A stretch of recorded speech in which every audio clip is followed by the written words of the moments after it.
Hey guys, welcome back to another episode of the Dana White Contender Series breakdowns. This is for week 4, which is tomorrow. I know we usually would release these about a week in advance, but obviously I was in New York. Me and Couch were both attending the PFL event, so didn't have the time. I wasn't even next to the setup, but better late than never, right? Greeted with my host, Couch Warrior. Mike, how you doing?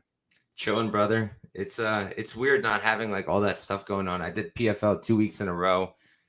I feel like I'm supposed to be going there right now, but glad we have fights to break down. I'm hype. It's not the best contender series card if you ask me, but it's a pretty good one. We've got some good guys to talk about. Yeah, no, I mean, it's a lot of really close matchups in my opinion, and some of these lines, obviously, with me saying that, do stand out. So let's go ahead and see what we could take advantage of.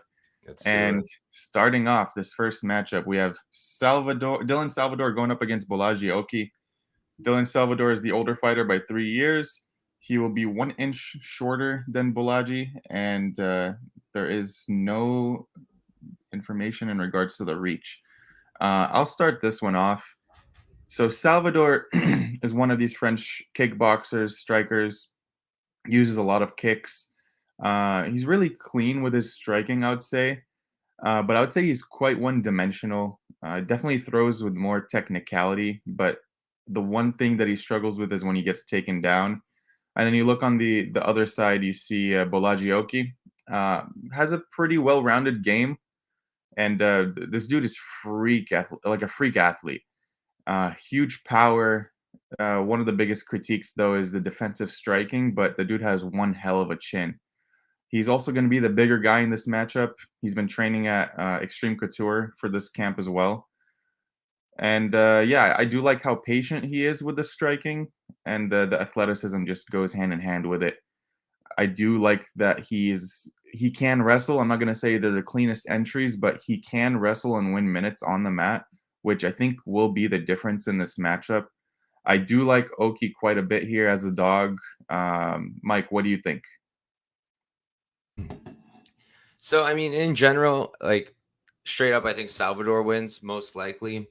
In terms of betting, I'm starting to lean your way because the line is getting pretty wide. He's now a plus 147 dog. And I have a feeling it's going to keep going. So I'm going to sit and wait. Look, I think Salvador is a much cleaner striker. And I think he's more dynamic. He's more well rounded. And he has more tools in his tool belt, right? He can strike. He's got those nasty leg kicks, good hands, but he can also grapple. Like he doesn't wrestle too often. Takedown defense, in my opinion, is pretty good. But on the ground, he's very scrambly. He's opportunistic. He'll go for those subs. He's got more submissions than knockouts. And he's, I believe, a kickboxer in trade. So that's always impressive. And I just think he has more ways to win it. That said, I do have some problems with him. He's a bit hittable, and his output is quite low, if you ask me. I don't know if he's going to be that easy to take down. He has fought guys who are great wrestlers, and he's shown good takedown defense and a good ability to get back up. And Balaji, he does have good wrestling. He's got good takedowns.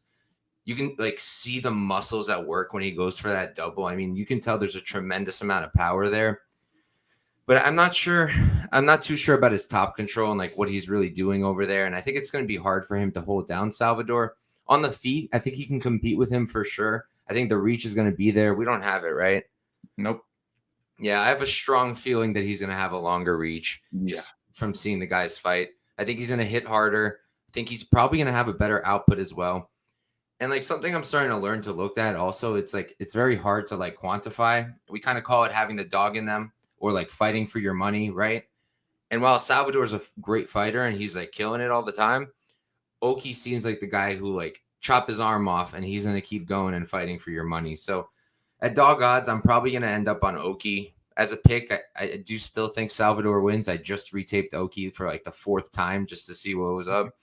Like he has that good win over the dude who's like 12-0, right? But Yeah. that guy's a can crusher. And you can see it in that fight. Oki exposed him because the guy had good power and he hurt Oki several times. And, Oki can also be hittable. So that's why I think Salvador will have a lot of success when he rips it. But, he did beat up that guy. 12-0 record, even if you're beating cans, like that's still pretty impressive to get there. Guy was ripped, hitting him hard, and he was able to pull through, use the wrestling at the end. So, yeah, I'm going to pick Salvador, but I'm leaning your way bet-wise, Wiz. I like Oki. Yeah, I mean, even if you're trying to look for like the plus 3.5, that might be a good look too. I wonder what that is. I will look that up as we The only speak. I didn't problem know there this is off of my head. if it's like if it's not underdog money, like if it's not plus money, then it doesn't really make much sense because he could get finished. I don't know. I don't see Salvador finishing Oki. I think he can sub him. Oki does shoot kind of sloppy. It's like the muscles that get it done for him. Minus Salvador sub 130. plus 400, minus 140. You said. 130. Yeah, see, I'd possibly stay off, but it is a good way to at least make sure, like, if he doesn't get finished, you're probably cashing that bet Mm-hmm. more than likely. Because, like I said, Salvador doesn't throw a lot. That's true. That's true. He's one of those lower volume guys. Yep. Cool.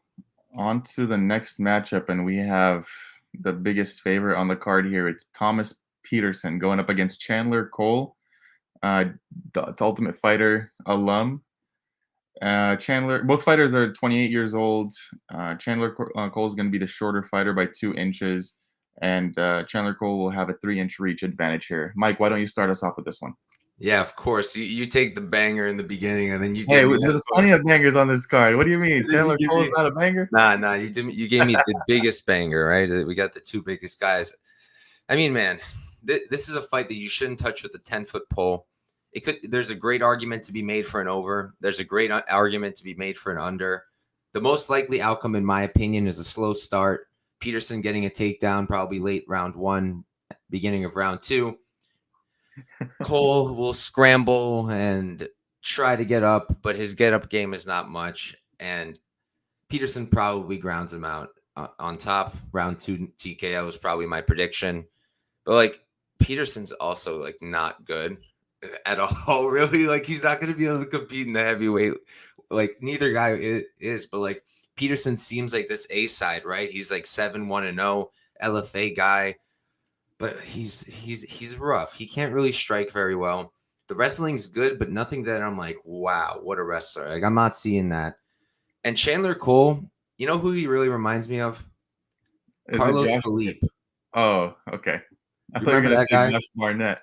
Nah, he reminds me of Chris Carlos Barnett, Felipe. not Josh Barnett. Chris Barnett. Unathletic, always coming forward and just ripping it with shots. Now, I think that Carlos Felipe's a slicker boxer than Chandler Cole because Chandler Cole will throw like 1 or 2 good punches and then just go like this, kind of like we saw our guy Brito do. My Mhm. God. That was So, bad.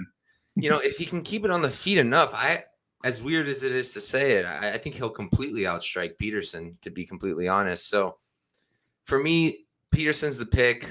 I can't touch this unless they give me something nuts for a Chandler Cole late knockout. Because he was still there with Heiderman, but then he just kind of died. Yeah, this one is. I'm just gonna keep this short. I don't think Peterson should be a minus 800 favorite against anyone walking with 2 feet and 2 hands. With that being said, Chandler Cole is undersized for the heavyweight division in terms of height, and yeah, sure, he has some power. His path to victory is probably maybe like an early knockout of some sort, but like we've seen him gas, and he's lost by TKO in all 3 of his losses. So I just think Thomas Peterson gets him down to the mat and just TKOs him here for the 4th time. I just don't want to lay minus 800 with this guy. That's for sure. I would line it probably maybe like a minus 300 if anything for Peterson, maybe 250. Yeah, I can't back this Peterson guy. It's too tough, and I don't wanna I don't wanna back a sloppy heavyweight fight. So yeah, just short and sweet from me on this one because it's just a mess. Yeah, I would say if you are gonna play Peterson, like let me see what his KO is. Nah, not your.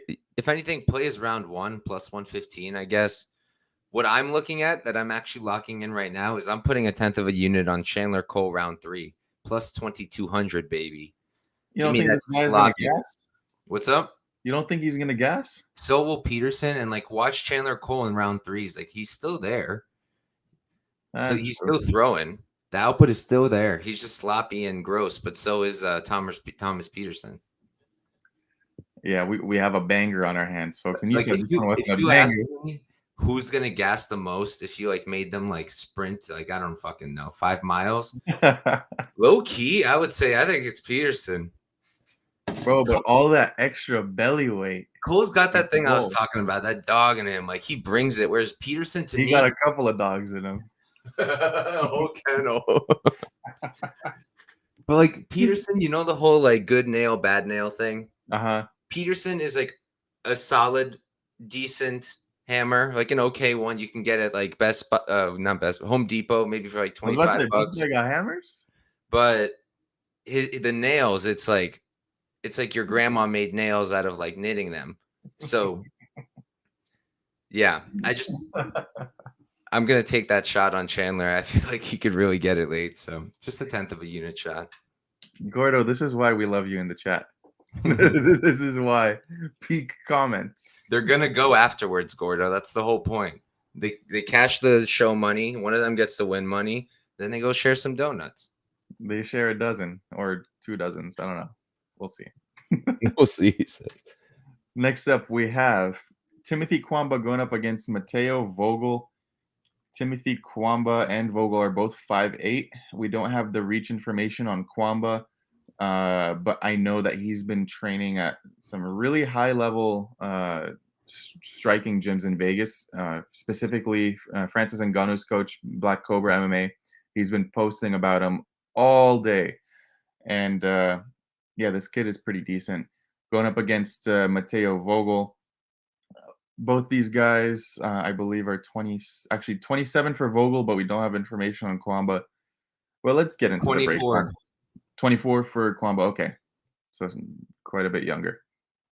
So the Vogel, pretty impressive, just like strength of schedule, I would say. He is I think it's a BFL, is what it's called, that league. The champion over there. He has a win over Garrett Armfield, who we saw this past weekend. Went to decision with Damon Blackshear. On the feet, Vogel has some power, but I would say his striking is, I would label it as quite like wild in a sense. He throws like wing and hooks. Striking defense also not the best. Primarily, I would say he's a wrestler and has faced some adversity in his career, which is something that I like to see with guys coming to the Contender Series, because usually the Contender Series is where a fighter first hits that moment of adversity, and you can differentiate the dogs from the people who don't belong. And Vogel, just seeing that in his tape, overcoming some tough spots on his tape, is promising. Kwamba, I really like his kicks. He's primarily a striker and can win some minutes in the wrestling as well, but he is quite sloppy with the entries, if I would say so. If this fight is on the feet, I do favor Kwamba. I think he's the better striker. But to be honest, I think Vogel should have his way with the grappling here over the 15 minutes. I do think this fight tends to go over more than anything. And I do favor Vogel if it does go over. So, yeah, give me Vogel, but this is a very close fight. Mike, I know you have an opposing viewpoint here, so hit me with it. Opposing and strong. Honestly, I really like Kwamba here, and I think people are kind of falling into a group think. And look, one of the things I know people are putting on Vogel is the competition, the strength of schedule, the competition. All right, let's talk about his competition since it's so fucking amazing. Drew Brokenshire, 37 years old. This is previous fight. Drew Brokenshire, this stud of a man, was on a 3-fight winning streak leading up to that with a win over Andre Ewell. So he must be great. Then we have Taylor Christopher, 2-0 at the time they fought.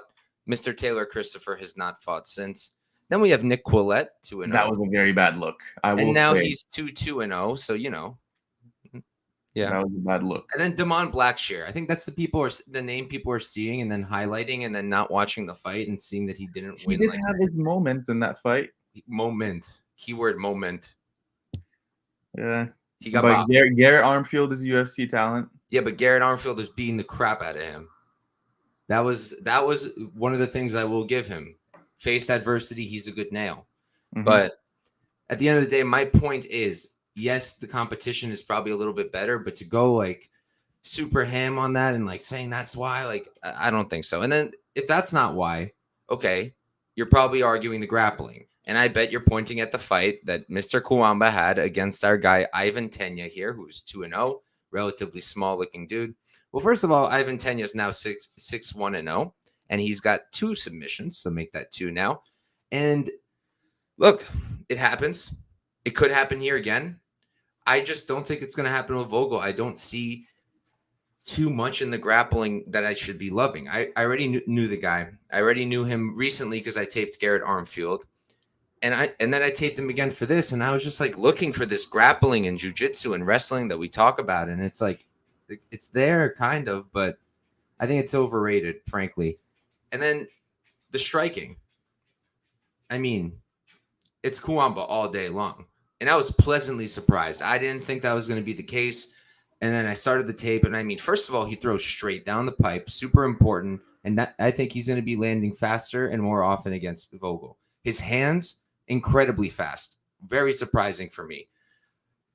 All the work on the feet. It's just crisp, clean. Even when he's tiring out, he's still throwing. Output is there, which very important to me.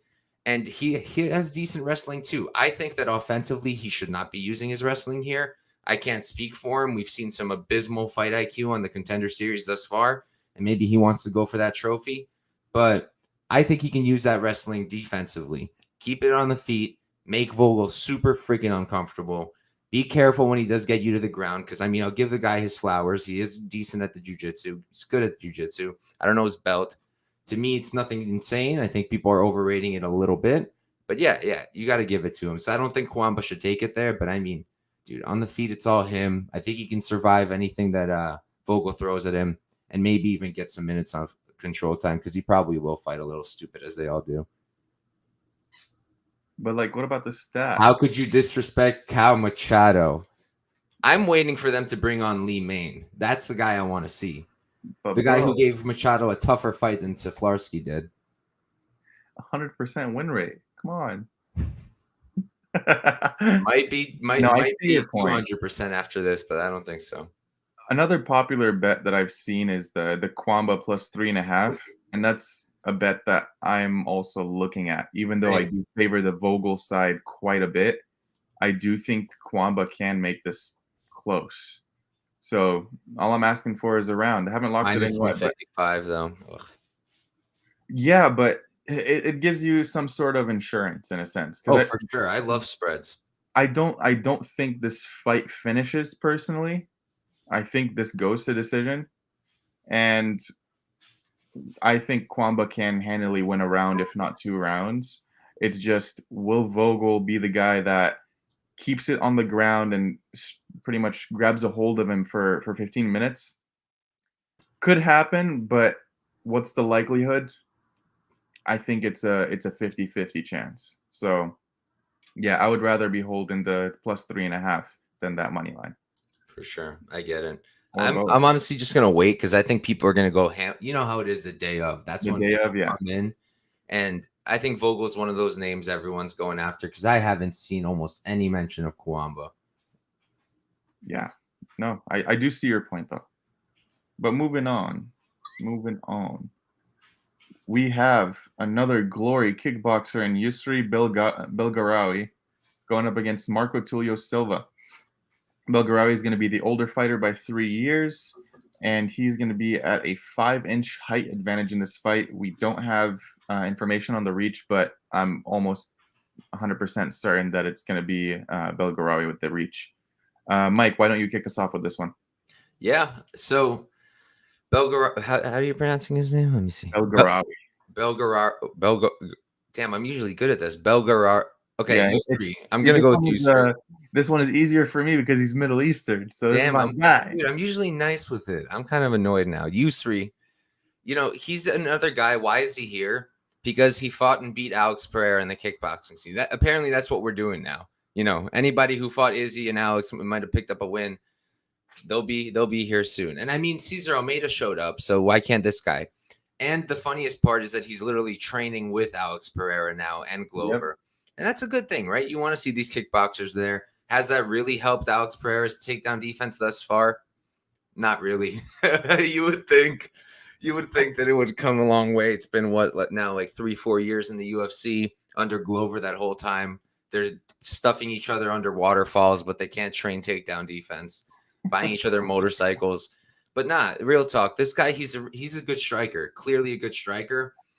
But my thing is, it doesn't seem like his kickboxing striking is like translating. He doesn't seem as good once he's in the cage. Like he doesn't use his range, which is ridiculous considering he's 6'5" and tremendous. Like you would think he would use his range, but he doesn't.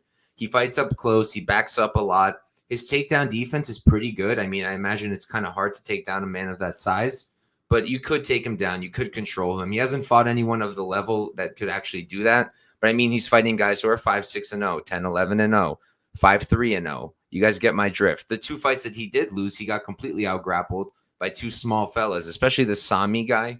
Dude was much smaller. And I'm pretty sure this Oselli fellow was also smaller. Both guys are actually pretty decent, though, so it's not like a tremendous knock. But my point is that he does have a hole in the grappling, and he doesn't seem to really cover it too much with the striking, as you would think, considering the caliber. I don't know what his record was. I know he beat Pereira, and I know I've seen a few fights of his, but I don't know like the record. Now, on the other side, Silva, another shootbox guy, and we always talk about this copy paste, copy paste. Someone forgot to copy paste this one, and it's a good thing. He does everything they all do, except he does one beautiful thing they don't. He defends his damn head. When I saw that, I was like, thank you. Because that's the only thing these guys are lacking. They have everything: tenacity, forward pressure, technique, power, jiu-jitsu, wrestling, but they keep their hands down and they're stupid. This guy is a smart fighter. He fights smart. He keeps his hands up. He has the same good qualities of good pressure, good striking. Can he be a bit hittable still? Yeah, he can. And I do think if Yusri actually decides to use his range, I think he'll have a ton of success. I think that's the way he wins this fight, is he uses that range. But he does. If I can't see it on the tape, I'm not going to sit here and think he magically improved it. This isn't his first camp with Texera as far as I can see. I think that up close, Silva can also land really good strikes. He's a good boxer, fast, and he can grapple as well. It's not his go-to. He's not always grabbing submissions. He's only got one. But when he's down there, you can see the work. You can see the technique.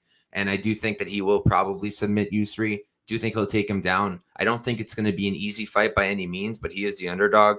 I played him for one unit. I think he was like plus 10 something. And I don't think the price has changed much, if I remember correctly. Let me see. It hasn't. Plus 108 now. Yep. I think that's a good play. How about you, Wiz? Yeah, I mean, obviously Belgrao has fought both Adesanya and Pereira in kickboxing multiple times. Kickboxing basis seems to be what the UFC is trying to target lately. And we have a couple of Glory kickboxing guys that they're trying to bring in the future. Good kicks, good striking. Obviously, like any guy that's coming from Glory, there's a reason they're bringing them, is because they're high level strikers. But the big question mark is always going to be that grappling and that wrestling. And as you mentioned in his prior fights on the tape, he defended the takedowns against some smaller dudes pretty well. And he's been training with Pereira and Teixeira MMA for quite some time. Now, Tulio is also a decent striker, but where I think he's going to find the success is the grappling, because I do rate his grappling pretty highly. Yeah, it's also another one of these close fights that I could see going the distance, to be honest. And if I'm looking at the line, if I remember correctly, what was the line on goes the distance here? Goes the distance is plus 185, and I could very well see that happening. I do think that Tulio Silva might be able to just drown him for 15 minutes in the grappling and win a pretty lazy decision. But then there's the element of it being the Dana White Contender Series and having to quote unquote impress Dana to get the contract that might ruin that, especially with them being at this bigger weight class. So that's what's scaring me off of it at the moment. Something we got to cap now, right? It is something that you have to cap, given that it's on the Contender Series. If this was in the UFC, then I wouldn't have to worry about that as much. But yeah, I do think Tulio Silva should be the guy that gets the takedowns, wins most of these minutes on the mat, and wins a pretty straightforward decision, in my opinion. So I think I'm probably going to be taking a dog shot on Tulio here. And the line is pretty good. Or it was better earlier. It was better earlier. It's at plus 108 right now as we speak. so not much meat left on the bone. But It's I'll where have it to see. opened. Yeah, I know a couple of really sharp guys that are all over the Bilgarawi side, which is also what's talking me off of it just a little bit. But I'll have to retape it tonight just I to know be one of them. He's all over it. all over it. Yeah. So we'll have to wait and see. But last but not least, we have the main event after the reshuffling of this card 6 million times. We have I Carlos. don't know why they did this. Like the first fight, it was perfect, and Yeah, now I have no clue. No freaking clue. But we have, I think this is probably like one of the most entertaining fights on the card after Oki, in my opinion. I think that fight could have been a main event. But we have Carlos Prates going up against Mitch Ramirez. Mitch Ramirez is a guy that was supposed to be on the Ultimate Fighter this season, but Connor wanted to bring in his guys, so they had to unfortunately boot him off the show. Both guys are 30 years old. Mitch Ramirez is going to be taller by 1 inch. We don't have info on his reach, but 78.5 is the reach for Carlos. So in this fight, Prates is a pretty high level kickboxer, and I really love his elbows up close in the clinch. Uh, he really knows how to throw him. He throws him with bad intent. And another thing that I like about his game is that he's a black belt in jiu-jitsu. He can take it down there. He's comfortable on his back, and also if he lands himself on top position. But the one thing I would have to critique with him is that he's really sloppy on the feet when it comes to his striking defense, and he's very hittable. So we look at a guy in Mitch Ramirez, and when you look at his tape, this guy has some pretty crazy power, and has been training seriously after a pretty troubled past. Like if you look into his past, I actually heard John Kelly talk about this on his show too. Apparently, he was addicted to heroin, and he went down like a really really dark path. But I'm glad to see that he's back and recovered and training a little bit more seriously here. I think Ramirez in the clinch is going to be a lot stronger than Prates here, but so I just think Prates is like overall the better, well-rounded mixed martial artist in this fight. And we do see a line that somewhat represents that around minus 250 for Prates. I think Prates could win this inside the distance, but in the early going, he has to really mind his P's and Q's with the striking defense because Mitch throws with absolute heat. I do see Mitch slow down a little bit in some of his fights, but in the early going, I think he can really hurt Prates. And yeah, it could possibly be another upset. There's a lot of dogs on this card that I like, and part of me is like, wait, really? All of them? Because if I'm naming them, it'll be Oki. I'm not going to talk about Chandler Cole. I refuse. Kwamba is a pretty good underdog. Tulio and Ramirez here, so it's a pretty dog heavy card in terms of what I'm favoring. But Mike, why don't you talk about this fight? What do you think? yeah. I mean, when I ran the tape first, not thinking about price, I don't even think the lines are up yet. You look at Prates and you can see why they're bringing him in, and I understand why they switched spots. I think out of everybody, they figured they could probably highlight him the most because like the closest is probably U3, right? But then they're worried he's probably just going to get out grappled or he might get out grappled. You're obviously not going to. You probably should have put Chandler Cole up there, but they don't know what they're doing. Yeah, I thought Salvador Oki was dope, but Prates, he's definitely the side they're trying to hype. Great striker, very long, solid on the ground. Takedown defense is there, but he could be taken down. And like my thing with Ramirez is like, first off, these heights, there's no way these are right. Like zero chance. It says Ramirez is 6'2", cap, cap, cap, cap. Let's look And at the face off. oh, they're up? They did it today. That would be fantastic. Let's do that. I'll talk while you do it though. Yeah. So besides the size, even though I think that's very relevant, Ramirez, his striking to me isn't that great. At range, I don't really know what he's going to bring to the table here. He throws everything kind of loopy, and I think it's going to be really hard for him if he's not able to close the distance. Now, Prates does back up a lot, and I think Ramirez will be able to get him up against the cage and land his shots. He does have a lot of power. Okay, I was right Yeah. about him not being taller, but it's not Yeah. I mean, terrible. I think Prates is taller by about an inch and a half, That's what it looks like, yeah. something like that. The muscles, though. Look at the arms. Prates got big arms. That shoulder tattoo's fucking sick. And like usually with the shorter guys, you want them to be beefy. Ramirez doesn't look so beefy. Yeah. Well, he used to fight at a lower weight class. I'm forgetting which one. He should probably go back there if he wins this one or loses. But yeah, I mean, he's live, and the more the price goes, what the fuck is going on with my eyebrow? Jesus. I mean, they're crazy. That shit was crazy. Back to this. So he has that dog in him. He has that. Like, he definitely has that going for him. He's a good hammer and a good nail. He can take the damage. He can give it. Hard to finish. Clearly hasn't lost. It's just the grappling, because that's his path. I think his path here is make it dirty, close the distance, because Prates will back up. He does every single fight. Why? I don't know, because you could just, if you would just circle away and keep using that range, he could probably finish faster than he is. But if he backs up, Mitch is going to be live. He can back him up, and then it's going to come down to, can he get him down? Because I don't think he's going to do enough damage against the cage. I think he's going to have to get it down there. And I can't tell how good of a wrestler he is. It's hard for me to tell. I think he's decent. He's decent, but nothing crazy. So as a pick, I do think Prates more than likely wins this. I think he's going to be able to keep it up on the feet. I think he'll be able to scramble if he's taken down, land the nicer shots, at least at range. He has those kicks that he loves. I think he has 2 head kick knockouts in a row, if I'm not mistaken. But in terms of money, betting, more than likely I'm going to put my money on the guy who's plus 220, who I know will fight for my money. And yeah, not much more to say there. I think as an underdog, he's a decent spot. I'm going to wait, though, because it's another one of those where I think the hammer's going to keep coming down.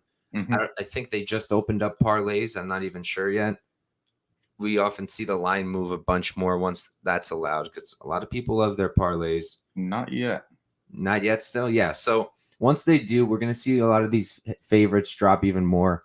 And that's probably when I'll take like a half unit shot on Ramirez. It's going to be a really hard fight for him, and he's going to have to fight good, smart, all 15. But I do think he could do it. Yeah, no, I do think the line is a little bit off in that fight. But, I mean, also strength of schedule is something that you can bring up here with Ramirez. Obviously, is the one fight at XMMA, but then you see the rest, Tough Enough and FFC, like Fierce Challenger Series. It's not really the best competition. And Prates should win this. Usually when you're looking at these Contender Series fighters, or sorry, the Ultimate Fighter fighters, the fighters they bring in, they are pretty green for the most part, except for like a select handful. And I do think Mitch Ramirez is still kind of green when it comes to MMA. I think he still has a lot of dues to be paid, even though he's 30 years old. That's the one thing that I have just like analytically going against him here. It's just when you have a guy that's fought multiple times in the LFA, it's something. It's worth something. Yeah, I mean, I do think he's the side. It's just in terms of betting, like, I think Ramirez is a decent spot. But the spot that I did already bet that I like, over 1.5, got at minus 144. I think minus 150 is okay. I only put a unit on it, so that's my suggested stake. I think both guys are tough. I do not see Prates coming out here and going 1-2 head kick and putting him out. I really don't. I do think Ramirez will push grappling, and I think that's what's going to get us over that mark. So I like that spot quite a bit for the main event. Yeah, no, I do see that happening too. Both guys do have a chin on them too. But yeah, guys, that is the 5-fight slate for tomorrow's Dana White Contender Series Week 4. Now, we usually do our show on Wednesdays, and we're going to try our best in putting up this week's on Wednesday. If not, it'll probably be like Thursday night. But we'll update you guys until then. Just that last week kind of put a wrench in the planning is what I'm supposed to say. I'm supposed to say. Yeah, you got one of those things showing you the words in front of you, the teleprompter? Yeah, I have the teleprompter. It's just not working. It cut off. It's been a long day of school. I'll say that. I was literally taping fights in class. Oh, I mean, dude, literally, I somehow passed law school while spending most of class time taping fights. You feel my notes. But yeah, Mike, tell the people where they can find you and what you have going on. See, teleprompter mixed up there too. It's all right. My teleprompter broke a long time ago. That's why I'm always stumbling. But yeah, at Couch Warrior Podcast on YouTube. We've recently broken 1,000 subscribers, so it's time to get to 2,000. Pull up, subscribe, like my videos. This week, tomorrow, as always, I'm going live for my show Tuesday nights. I don't think I'm having a guest on yet. Maybe I'll drag Big Steve from Down Under. He might pull up. Not sure just yet. We got to work out the time because the time difference between us and like Australia is madness, dude. Ridiculous. It's like completely opposite. So it's hard, but he may come on. If not, you guys will have me and my beautiful face. I'll break down UFC, Paris. There's a few spots I like. The more I tape it, though, the less I like. It's not going to be a super heavy card for me, but check that out. I always do YouTube shorts. Usually people love them, so I've been doing my best to do them. I think we just passed like 150 of them. Didn't do them for the last 2 cards. Last week, like Wiz said, with PFL and everything, I had a wedding on Thursday. Just did not have the time, but I fully plan on doing that. And then what else is there? Thursday, Prop Talk, always on Twitter Spaces, me and Propaholic, 6 p.m. Eastern time. And I thought I was doing something else this week. I don't remember. So just watch out on my Twitter page at Couch Warrior Pod. If I do anything else, it's going to be up there. Awesome. And yeah, guys, if you haven't already, please leave a like on the video, subscribe to the channel, and comment what your favorite spot is for this Dana White Contender Series card. I should tell us how stupid we are. I love that too. That too. One or the other. But my 1-minute breakdowns for UFC Paris should be up probably Wednesday night is what I'm thinking. So either Wednesday night or afternoon, whether it's after our show if we do it on Wednesday or before it. I'll let you guys know. But when we did it on Friday, early morning around like 8 a.m. my time, which is Pacific, there was a pretty good viewership, and you guys seem to like that timing. So I might just stick with that. But just let me know, and we'll go from there. But if you haven't already, like, comment, subscribe. @WizDoes on Twitter as well. And we'll see you guys next week for another edition of the Dana White Contender Series breakdowns. Until then, peace.